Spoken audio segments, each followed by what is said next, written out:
I feel like the audience is actually going to be able to grow with me. They're going to see the maturity. They're going to see the change, the transformation, the love, the emotions. It's going to give a lot of people a different side of young black men,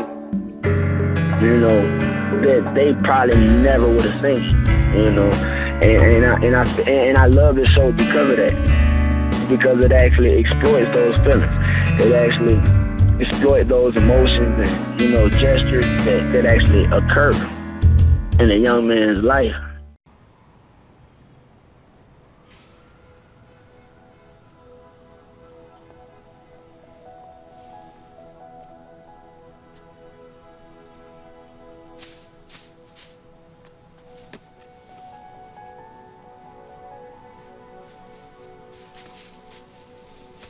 Hey. Don't ever let somebody tell you you can't do something. Not even me. All right? All right. You got a dream, you got to protect it. People can't do something themselves. They want to tell you you can't do it.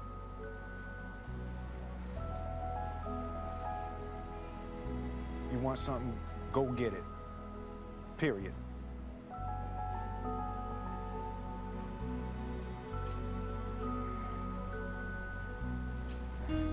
Let's go. This one here is for my father, the one I brought the most problems. Never seen eye to eye, but I love you regardless. And I know you wanted nothing but the best for me. Tried to make a man, but I was missing the recipe. Hated authority, couldn't follow the I've stayed with my daddy now the majority of my life. My mom and my daddy split up, whatever. My mama moved to Chicago. She didn't stay out there too long, but she moved to Chicago, then eventually Detroit. My daddy and us, we actually moved to California.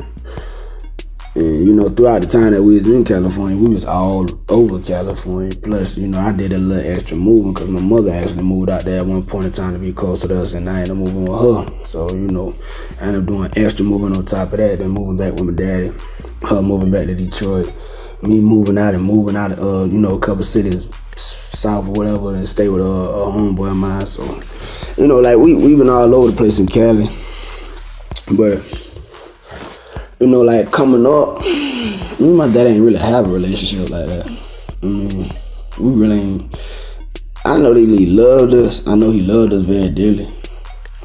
But, my daddy don't really show emotions. You know what I'm saying? He really don't show emotions at all.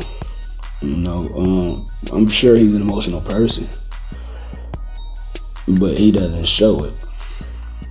Affection doesn't show it. Anger, he'll show that though. That one emotion he'll show right there. Don't cross that. Don't cross him no way, shape, or form. He'll show that. But my daddy used to stay we always had a two-story house. Always, and the room, we have a couple rooms upstairs. We'd be downstairs in the living room watching TV, or me and my brothers and all that, watching TV or outside playing basketball or something like that. And my daddy just be upstairs in his room with the door closed, watching the news all day, every day. My sister, that was like my mama. My sister pretty much was like my mama. Inside the house, she the one that cooked for us. She the one made sure we was in the bed on time. She the one made sure that we was up for school and everything. My sister was my mother at the time. My daddy just made sure he took care of all the bills. And if we needed discipline, he was gonna come discipline us. But outside that, we living in the same house and we barely see each other.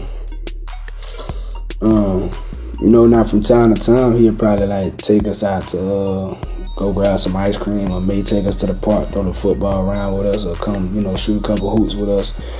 I've always been a big football fan. Me and my, I don't want to say my youngest, but he was the youngest at that time. But me and my brother Jordan, he's right up under the one who's right up under me. The third child. So, you know, we used to always watch football and everything. And my daddy might, from time to time, every blue moon, come down there and sit with us for about 5, maybe 10 minutes, you know, and then get ghosts again.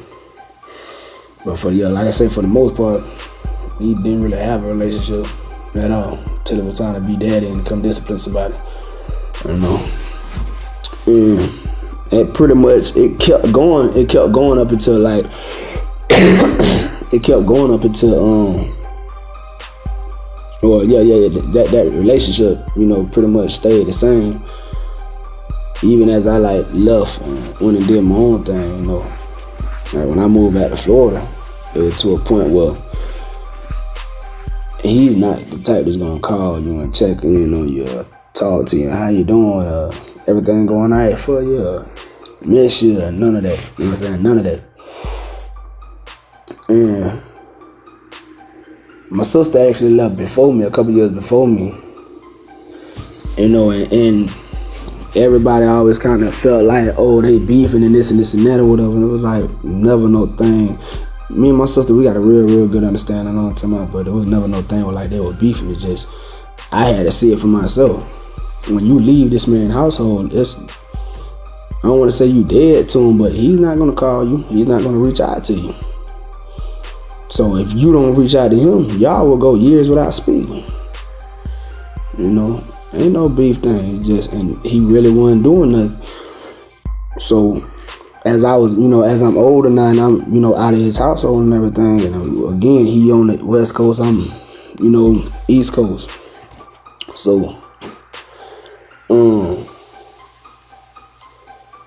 only time like somebody would call or we would talk is if I needed something. Primarily money. You know what I'm saying? Something done popped off. Oh, daddy, man, I need some money. Thank you. Yeah, man. You know, and honestly, that was the thing pretty much with a lot of us. You know what I'm saying? Because my daddy the breadwinner, honestly. You know, daddy, he was a retired police officer. You know, he was also in the military checks and everything. So, like, you know, my daddy, like, got money. My daddy definitely got money. So, it's like anytime anybody speaks to him, it's to a point where we need something. And, you know, after a couple of years of, like, living like that, it got to a point where I was like, because, you know, I'm in and out of jail. I need bond. I need this, help with lawyers, whatever the case is. You know, so it got to a point where, like, all right, I'm not in trouble no more for now. Let me call him. Let me just start calling him just to see how he doing. Because I hate that every time I call him, I need him. You know what I'm saying? Let me just start calling him just to see how he doing. And, you know, we started communicating like that, but it was, again, me having to reach out to him. You know, and I made it a mission. I made it my point to start calling him just to check in with him. Because one thing I will say, if I'm in need, he coming. We might not talk, may not, you know, have an understanding all the time, but, you know, when his son in need, he gonna handle that, you know. So that right there kind of put me in a position to where, like, okay, I kind of see, you know, a little better. You know, I'm a little older now, so I can understand a little more. He does love us, he does care for us, but he just not the type to really show his emotions, or he doesn't know how to express his emotions. You know what I'm saying? So he done got me out of a lot of little situations and everything. So I know he cares for us, but he's not a talker. You know, he's not verbal. He doesn't show it or express emotion.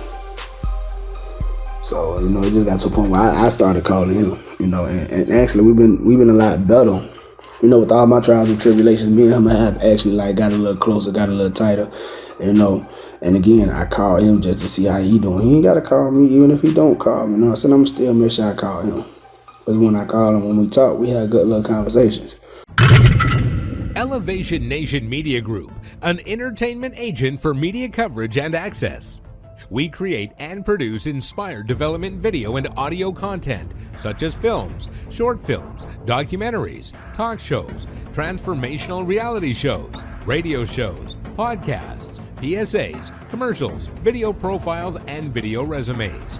Why Elevation Nation Media Group? Because we elevate you by any means necessary. Contact us at www.elevationnationmedia.com. This is Charles Mann. Watch my new show, From YungHood To MannHood, every Tuesday at 7 p.m. Eastern on www.watchtolivenetwork.com. I'll be there. A lot of things that my father has done with me, my brothers, and my sisters, I pretty much tried not to mimic. I feel like he was a very, very great provider. But we didn't get a lot of time with him. At all. So, you know, it's just things that I've been through coming up that I just want to do different with my little girls. Like when it comes to spending time, you know, making sure I'm there, attending every, you know, all activities and trying to make sure that they actually are involved with a lot of different things, you know, versus just being kind of cooped up in the house or whatever, you know, get out and about, you know, experience life, have fun and enjoy life, you know. He did kind of put it in my head that if there's anything that you want in life, you're going to have to go get it yourself. Because he's not going to get it for you too much. You know, but, you know, so that alone right there, you know, kind of put it in my head. Like, I want to make sure that my little girls are actually not spoiled rotten. You know, I'm going to do as much as I can for them, but I also want them to know the value of hard work. I want them to actually know that not everything is given to you. You know, you actually have to work for things. You actually have to fail a few times before you can attain certain things. You know, but ultimately it's just being active with them. You know, talking to them. You know, because it's a lot of conversations that I felt like I missed coming up. It was a lot of things that I felt like somebody should have actually told me about that I probably didn't hear. You know, and that was a voice that I needed in my life. You know, that's the only male role model I have around me. You know, so. You know, in my situation, I just got to make sure that I talk to my little girls, you know, that's something that I've learned over the years. I got to make sure that they're active and I'm active as well, and I got to practice what I preach. There's no reason for me to be telling you not to do something and I'm doing it. Or telling you need to be doing this, but I'm not doing it. You know, so just make sure that I'm right there for them and just let them know everything that's going on, and Daddy always here for you. Always. My mother on the other hand, that's my best friend. That's my best friend right there. That's my baby. That is my baby. You know, mama loved me to death. I mean, I don't want to say that because it's not like my daddy don't love me. You know, but I'm every bit of my mama. You know what I'm saying? My mama, she emotional. I don't want to say emotional because that make it sound like we always depressed or crying or something. But, you know, we into our feelings. You know what I'm saying? We into our emotions. We in tune with our emotions. You know what I'm saying? We love you, and we gonna show you that we love you, you know what I'm saying? We both touch and feel it, hug, kiss, you know. Excuse me, I get all that from my mother. Even though I spent the majority of my life living with my dad, you know, me and my mother are the same exact people. You know what I'm saying? I mean, when I was younger, and staying with my daddy, you know, she made sure she always called to see how we was doing, checking in on us. You know, she the one that bought us our clothes and everything. You know, and she couldn't do much, but she made it happen though. She made sure that every school year we had new pairs of new outfits and everything, and shoes and things of that nature. Cause we couldn't depend on our daddy. Our daddy was gonna go buy about 3 pairs. I ain't even gonna say that, about 2 pairs of shoes from Payless. I don't even think it was 2 pairs of shoes. I think he would buy us 1 pair of shoes from Payless and make sure some white shoes so y'all can wear with everything. And we go to school looking like a dud if it wasn't for my mama. You know what I'm saying? But my mama, she used to keep us fly. She used to like, and we ain't had a lot of clothes, but you know what my mama did send us, you know what I'm saying? Boy, you better know how to like mix and match it up and make it look good, cause she gonna see some nice stuff. But, you know, every time we go see my mama, cause my mama, that was one thing my mama told my daddy before they actually like left and split up or whatever. She was like, I'm not gonna fight you over. I know that you are more financially sound than I am. I'm gonna allow you to have them under one condition. And all she asked was just make sure that I have them over the summer and for the holidays. And my daddy lived up to that. Summer, we out there with my mama. Holidays, Christmas, and New Year's and things like that, we out there with my mama. You know what I'm saying? And my mama made sure that she saved up and she had her money right. So when we came out there we going somewhere. We going somewhere, we doing something. You know, we theme parks. That was us. That was my mama. That's why I'm so messed up by roller coasters now. Theme parks, we gone. I done been just about everywhere. Six Flags, UniversalStudioz, Great America, Cedar Point, Knoxbury Farms, SeaWorld, whatever. You know, we just about been everywhere. You know, going out to eat and everything. Like, that's my mama. That's why I get that, you know, that activeness, wanting to be out, wanting to go places, wanting to do things. That's why I get that from my mama. That's her. You know what I'm saying? She loves to eat out. She loves to go see different things. She loves to travel. You know, she used to always tell me when I was younger, like, make sure you don't settle down too fast. You know, travel, see the world. Be mindful of what you do and what you say. Because things that you say and do, whatever it is that you put out in that universe, it will always come back to you. So make sure everything you putting out there in that universe is positivity. You know, blessings. Let those blessings come back to you.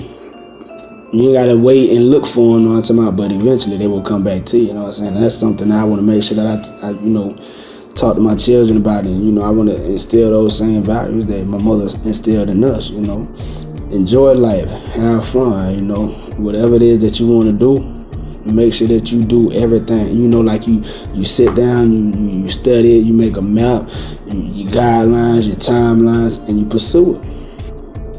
You make a plan. You know what I'm saying? Anything that you want to do, make sure that you have a plan for it before you just start running full speed trying to achieve this. No, sit down and let's be realistic. How can we do this? How long is it gonna take? You know, like, my mama instilled a lot of different things in me. A lot of different things in me that I want to actually utilize and, you know, instill in my children. But yeah, that's, like I said, that's my baby. And even to this day, we still very close. Still very close. You know, the whole reason when I'm in front of this camera right now is because of her. We still very close. Communicate, talk, you know, and now that I'm in Iowa, I'm a lot closer to her, you know. So I've been out there to see her already since I've been out this way. I am planning on going out there to see her again as soon as I get this car. But, you know, I really don't have nothing bad to say about my mama. You know what I'm saying? It was actually kind of crazy staying with her when I was staying in Detroit. Now, I stayed with her in Detroit for about 7 months. But, you know, when she tried to discipline me, it kind of just felt funny because I haven't lived with my mama in years. So for her to try to discipline me, it was like, I don't know why, it just felt like a stranger telling you to do something. Even though we talked all the time, we remained close all the time, just finally I'm in your house and I'm doing something I probably ain't got no business doing.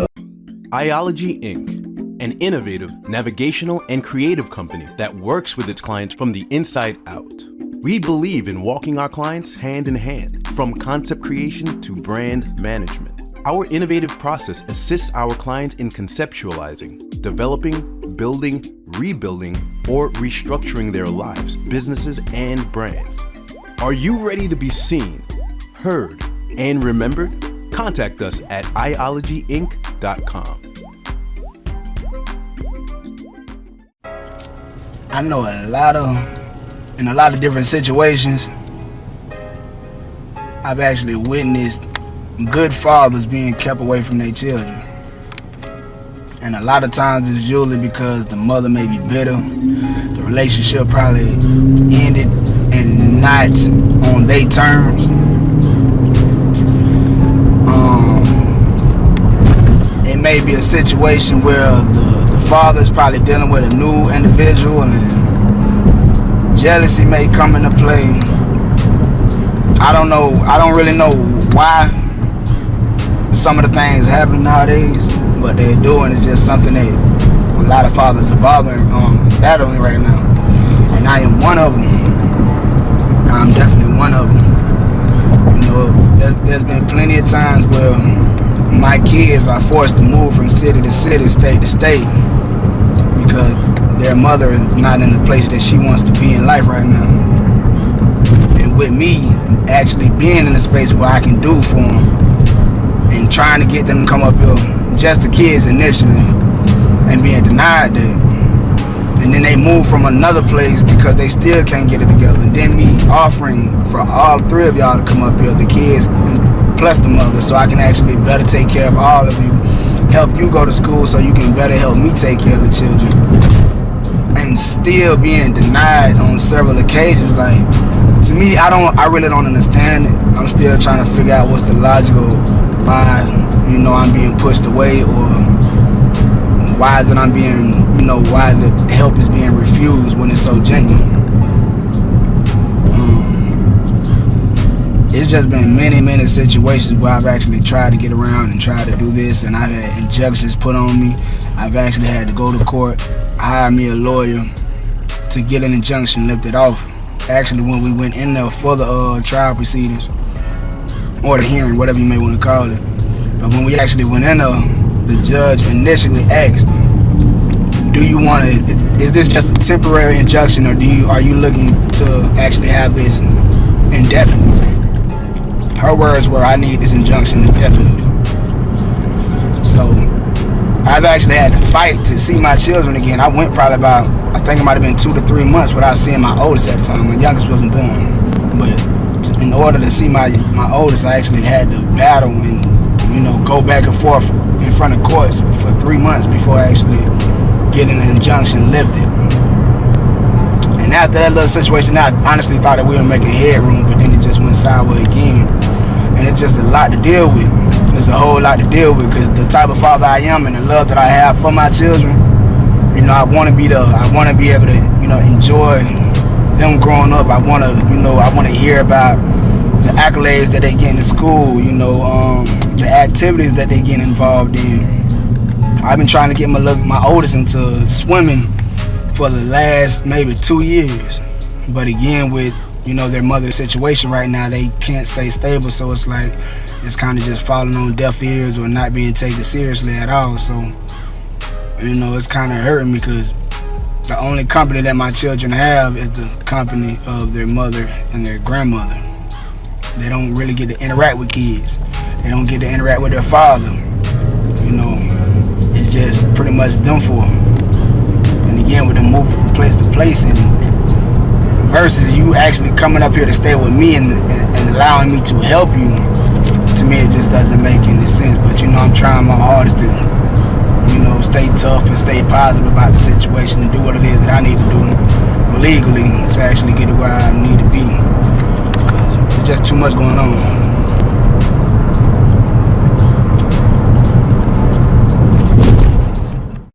Focus One Entertainment is Detroit's premier entertainment company, but we're not just an entertainment company. We are your #1 multimedia resource. Focus One has combined years of talent and experience in order to bring you what you're looking for in a video, a polished professional product. F1 Entertainment specializes in filming workshops, seminars, and corporate presentations. More and more businesses are utilizing video production services to create web virtuals, online marketing content, and promotional and corporate training videos. Your company can do the same with Focus One Entertainment. Contact Focus One Entertainment at 313-444-3638 or visit us on the web at www.focusoneEntertainment.com.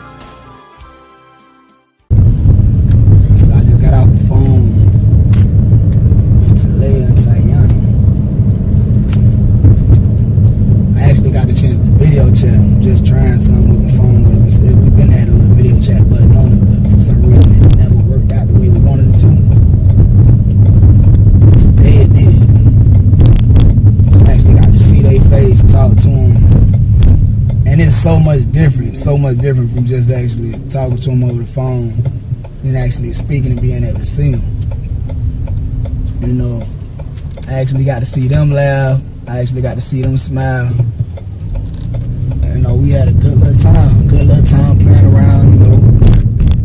I got them jumping on the bed and everything and lifting each other up, you know. It's just a whole nother experience when you actually able to see them.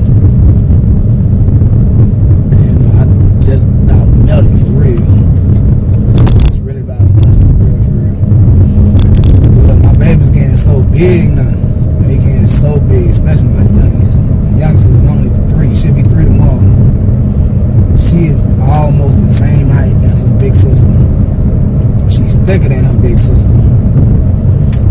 My baby was growing up so fast and it killed me that I'm not able to see it. I'm not able to watch it. But you know, we interacting, having a good time. We talking about everything we doing when we get down there. They say they want to have a sleepover. You know, my oldest actually remembers the little sleepover we had at a cousin house one time. And she had brought that up. She said, Daddy, remember we had a sleepover at Cocoa House? Like, I just can't stop smiling right now. I feel so good. I ain't been able to see their face like that in so long.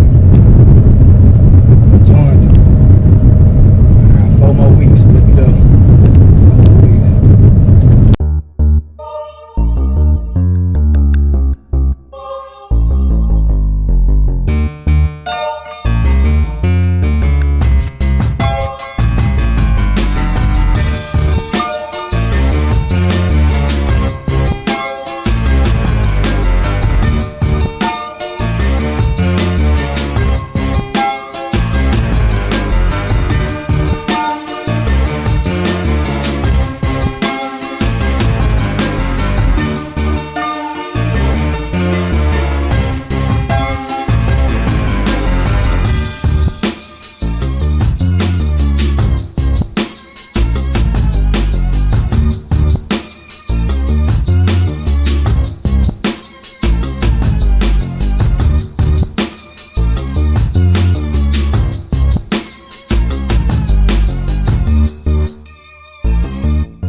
Go, yeah. The same old me. Gunning it bit like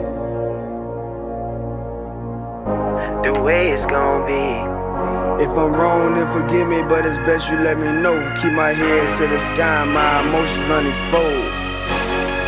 Gotta get it on my own. If it's on, then it's on. Everywhere I go, I'ma always be the same old me. Everywhere I go, I'ma stand on my own 2 feet. Everywhere I go, I will never back down or retreat. Everywhere I go, everywhere I go, yeah. Everywhere I go. If I live my life in past tense, I can't expect myself to pass shit.